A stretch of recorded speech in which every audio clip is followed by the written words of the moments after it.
Mr. Larson, I know that you've devoted your entire life to paleontology. In discovering Sue, did it make you look at your profession or your passion in a different way? I mean, was there things that you learned from her that made you take a different point of view to what you'd been doing?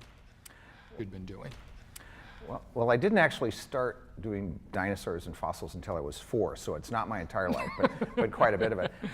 The discovery of Sue really changed the way we look at fossils. It actually changed my whole research because I was working on other dinosaurs, duck-billed dinosaurs, and then here's this fantastic Tyrannosaurus rex, and so my whole focus of research changed. And so that's been the focus of my research since 1990 is Tyrannosaurus rex and its relatives. What's the most important thing you've learned from studying Sue and other Tyrannosaurus rexes? You know, I noticed in the film you said that not only do we learn things about dinosaurs, but we learn things about ourselves, that was brought up. What was some of the more interesting things you've discovered?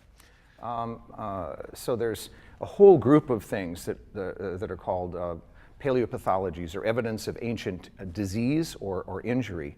And in looking at Sue, which is just filled with these ancient injuries, we really get snapshots of their life. We can actually see behavior from that, which I hadn't even thought of it in those terms until we started looking at Sue.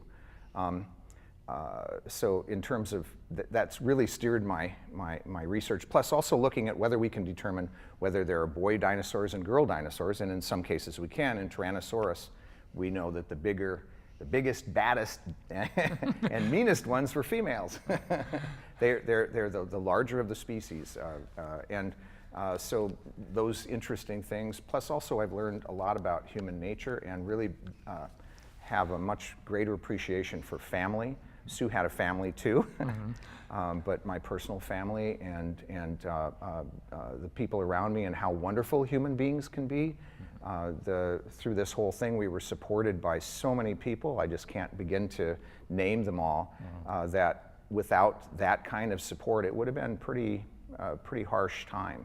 But because of all those wonderful people, we were able to, get through this.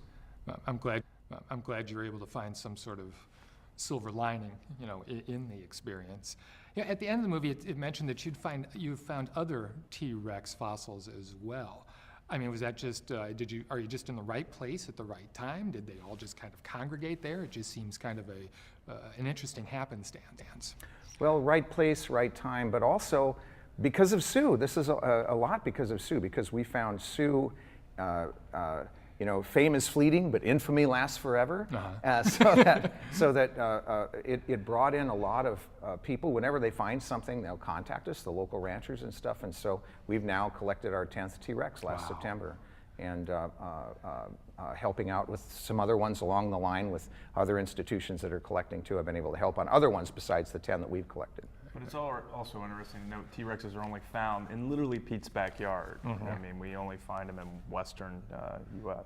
Why? Do we know why? Because that's where they lived. That's where they lived. Okay, simple as that. And the continent, North American continent, was separated in two, east from west, by an inland seaway that stretched from the Gulf of Mexico to the Arctic Ocean at that time.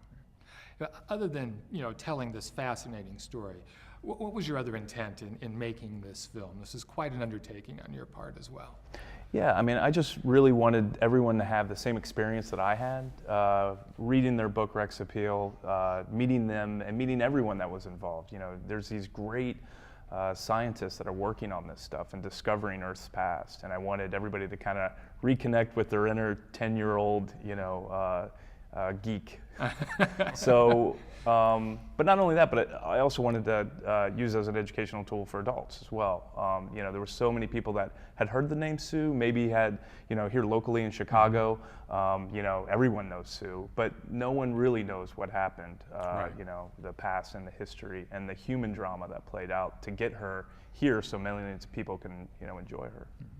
I was wondering if you could clarify something for me. I know that Morris Williams had passed away. I noticed that also there were no comments from his family. I'm assuming you approached them and they declined.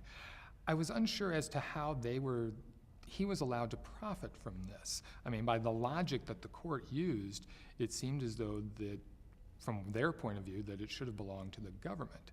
I didn't quite follow how it somehow came back to him.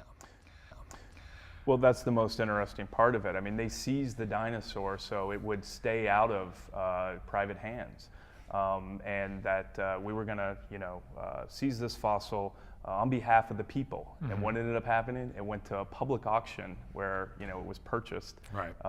and all the money went to a private individual.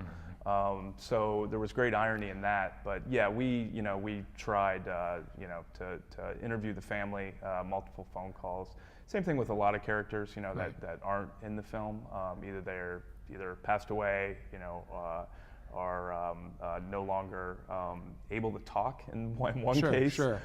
just too old because enough time's passed. But a lot of the other people who wouldn't appear on camera gave us tremendous insight into particularly the legal yarn, the ins and outs, and were very generous with their time via phone calls, but couldn't necessarily appear on camera. So we tried to use their voice, through graphics and Right. other people's, interview comments.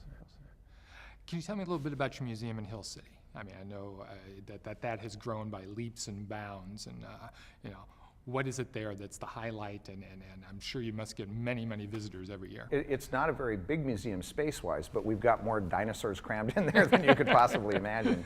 So our star is Stan, which we had a mating pair for a while, and now they're Stan and Sue are separated. We're working on a way to maybe bring them back together somehow in one form or another. So we do get a lot of visitors. We're right in a big tourist area near Mount Rushmore, and so it's become a destination for people. And we also have researchers. We have probably the largest collection of Tyrannosaur material anywhere gathered together in one place, and so a lot of researchers come and do their work there too.